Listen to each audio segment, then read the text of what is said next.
All right, in this explainer, we're jumping into a really bold claim that for centuries, mainstream Christianity has basically been operating with only half of its divinity.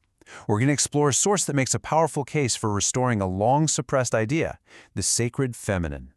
So, the source we're looking at kicks things off with this incredible metaphor. Think about it. A faith that's only focused on a divine father is like a wedding with no bride. The argument here is that without acknowledging a divine motherhood of God, the entire picture of the divine is just fundamentally incomplete. So, what does happen when a faith loses half of itself? Well, the source doesn't just point out that something's missing. It really digs into the consequences and then lays out this detailed roadmap for what it calls a path back to wholeness, a path to restoration. Okay, first up, let's get to the heart of the argument. The source really wants to establish what it sees as the central problem, the active suppression of the Divine Mother within the Christian tradition. According to the text, these issues aren't just some unfortunate quirks of history.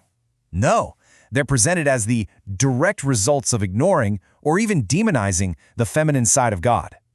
This imbalance, it claims, has had this huge damaging ripple effect on the faith's entire structure and its teachings. Now this is where it gets really interesting. The source puts this patriarchal ethos side by side with the core teachings of Jesus himself. It frames the Beatitudes, his blessings for the merciful, the humble, the peacemakers, not as something new, but as a pure expression of feminine wisdom. It's an idea running completely counter to the culture of power and domination. So, if that's the problem, what's the fix? The source doesn't just leave us with a critique. It actually proposes a constructive way forward, outlining 4 separate but totally interconnected paths to bring the sacred feminine back to its central place in Christianity. These 4 paths are laid out like threads of evidence that have been there all along, even if they've been hidden or pushed to the margins. Let's, walk down each one and see how the source builds its case. The very first path actually starts with Jesus. The source points to modern scholars who argue that Jesus very consciously identified himself with a major feminine figure in Jewish tradition, Sophia, who is the divine embodiment of wisdom. And boom, this verse from the Gospel of Luke is a perfect example. The source highlights that Jesus isn't just quoting Sophia. He is speaking as the voice of Sophia. This is presented as some pretty clear evidence that Jesus saw his own mission as a direct extension of this feminine divine wisdom. Okay, path number 2 leads us to the Gnostic Gospels. These are texts that were literally unearthed in Egypt back in 1945. They're said to show this really vibrant, explicit understanding of the motherhood of God, a view the source claims was seen as a major threat to the rising male-dominated church hierarchy, which is why they were left out of the Bible. I mean, just listen to this hymn, which is attributed to Jesus in one of those Gnostic texts. It's stunning. The simplicity, the equality, it shows adoration for the mother on the exact same level as the father. That's a perspective you just won't find anywhere in the traditional Gospels. Now, this third path might be the most surprising one of all. The source brings up this rich historical tradition of Christian mystics who looked right past Jesus' masculinity.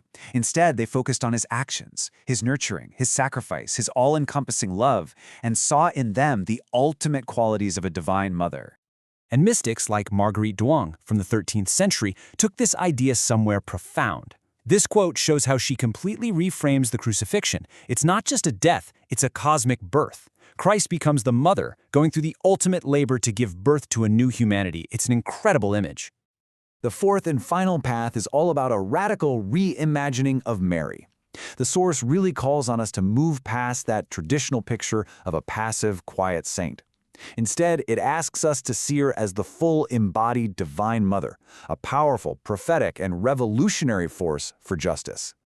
And to back this up, the source points right to Mary's famous song, the Magnificat. When you actually look at the words, they are anything but gentle or passive. This, the source argues, is a full-on call for a complete social and economic revolution. It might just be the most radical statement in the entire New Testament.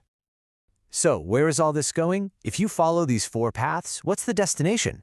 Well, the source argues it's nothing less than a complete transformation of the world as we know it. Yeah, this isn't just about changing a few words in a prayer book. This kingdom, queendom, is a vision for a whole new reality. A world where masculine and feminine are finally in balance, where justice is the bedrock of society. all born from what it calls the mother ground of life.